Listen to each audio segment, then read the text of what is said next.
आप सभी का इस यूट्यूब चैनल भोज एकेडमी में स्वागत है। आज के वीडियो में हम लेकर के आए हैं भारत के राष्ट्रीय ध्वज के बारे में परीक्षा उपयोगी महत्वपूर्ण प्रश्न उत्तरों की जानकारियां। तो देखिए, नंबर 1 प्रश्न है, हर वर्ष राष्ट्रीय झंडा दिवस कब मनाया जाता है? तो उत्तर आएगा 22 जुलाई को हम राष्ट्रीय झंडा दिवस मनाते हैं। अगला प्रश्न है, संविधान सभा के झंडा समिति के अध्यक्ष कौन थे? तो उत्तर है डॉक्टर राजेंद्र प्रसाद। अगला प्रश्न है, स्वतंत्रता दिवस पर लाल किले पर सबसे ज्यादा बार 17 बार झंडा फहराने का रिकॉर्ड किसके नाम पर है? तो पंडित जवाहरलाल नेहरू के नाम पर है। फिर देखते हैं अगला प्रश्न, मान वाला तिरंगा झंडा है, इसे कब अपनाया गया? तो 22 जुलाई 1947 को अपनाया गया था। भारत के वर्तमान राष्ट्रीय ध्वज की डिजाइन किसने तैयार की थी? तो वर्तमान राष्ट्रीय ध्वज की जो डिजाइन है वह पिंगली वेंकैया ने तैयार की। इसका आंसर आएगा पिंगली वेंकैया को ने किया था। उसके बाद में देखिए कि हर वर्ष पिंगली वेंकैया की जयंती कब मनाई जाती है? तो यह 2 अगस्त को मनाई जाती है। अगला प्रश्न है, भारत के राष्ट्रीय ध्वज की लंबाई और चौड़ाई का अनुपात कितना होता है? तो 3:2 होता है। लंबाई इसकी 3 अनुपात होती है और इसकी चौड़ाई जो है वह 2 होती है। उसके बाद में देखिए अगला प्रश्न, स्वतंत्रता दिवस यानी 15 अगस्त को भारत के दिल्ली के लाल किले का ध्वजारोहण किसके द्वारा किया जाता है? तो जो भारत में दिल्ली के लाल किले पर ध्वजारोहण प्रधानमंत्री के द्वारा किया जाता है और सभी राज्यों में 15 अगस्त का ध्वजारोहण मुख्यमंत्री के द्वारा किया जाता है।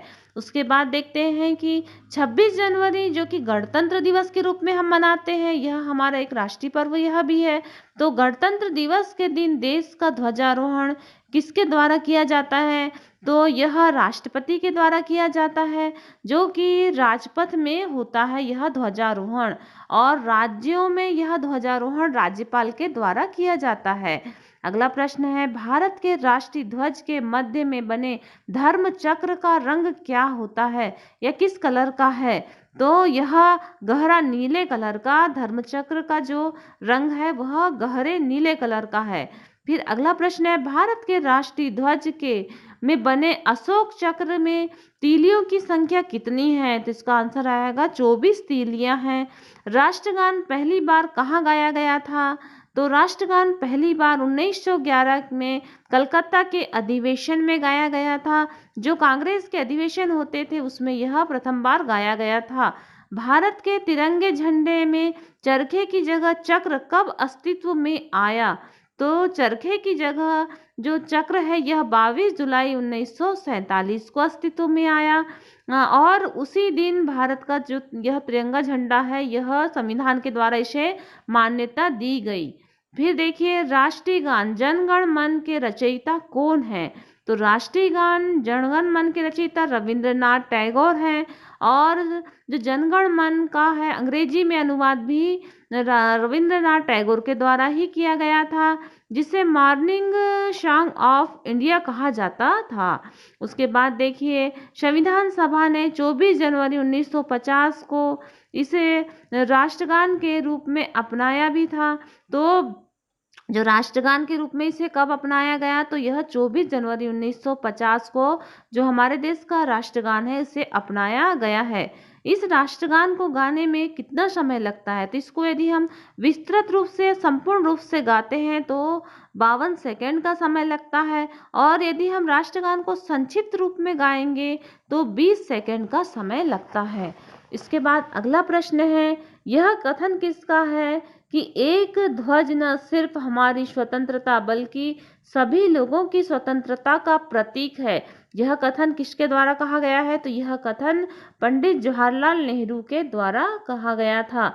इसके बाद अगला प्रश्न देखते हैं कि राष्ट्रीय गीत के रचयिता कौन है? तो राष्ट्रीय गीत के रचयिता जो हमारा राष्ट्रीय गीत है वंदे मातरम, इसके रचयिता बंकिम चंद्र चट्टोपाध्याय है। यह राष्ट्रीय गीत वंदे मातरम किस पुस्तक से लिया गया है? तो यह आनंद मठ से लिया गया है। राष्ट्रीय गीत वंदे मातरम को गाने में कितना समय लगता है? तो इसके लिए हमें 65 सेकंड का समय लगता है।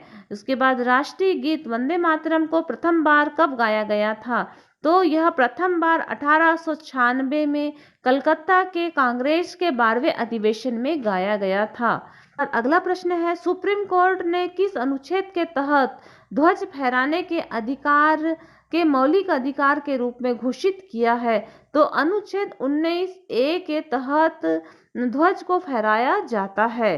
फिर देखिए, भारत के राष्ट्रीय प्रतीक में कितने शेर दिखाए गए हैं? तो जो भारत का राष्ट्रीय प्रतीक चिन्ह की आधार पट्टी पर अंकित शब्द सत्य में जयते किसके द्वारा लिया गया है? तो यह मंडूक उपनिषद के द्वारा लिया गया है। भारत का राष्ट्रीय आदर्श वाक्य क्या है? भारत का राष्ट्रीय आदर्श वाक्य सत्य में जयते है। भारत का राष्ट्रीय पंचांग कब अपनाया गया? तो भारत का जो राष्ट्रीय पंचांग है यह 57 को अपनाया गया है। भारत का राष्ट्रीय पंचांग शक संवत पर आधारित है।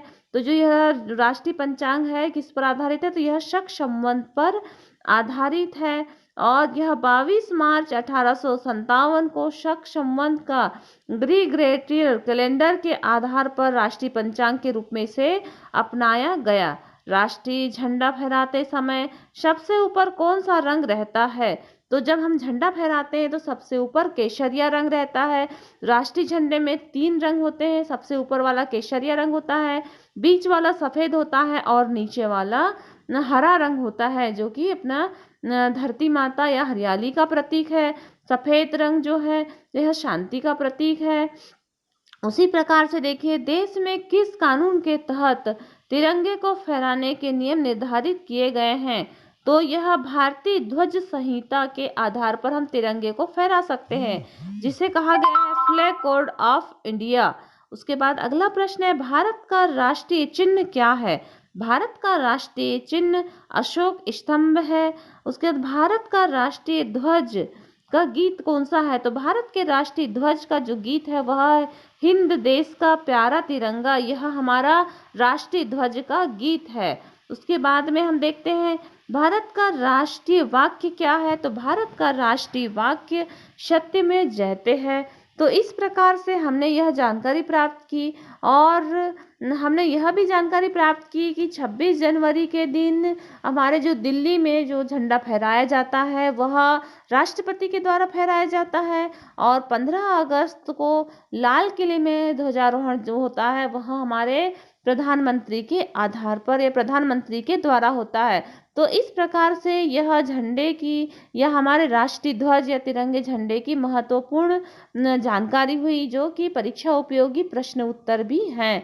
तो इस प्रकार यह वीडियो को आपने देखा और जानकारी को प्राप्त किया। यदि आप इस चैनल में नए हैं तो आप इस चैनल को सब्सक्राइब करें, बेल आइकन दबाएं और वीडियो को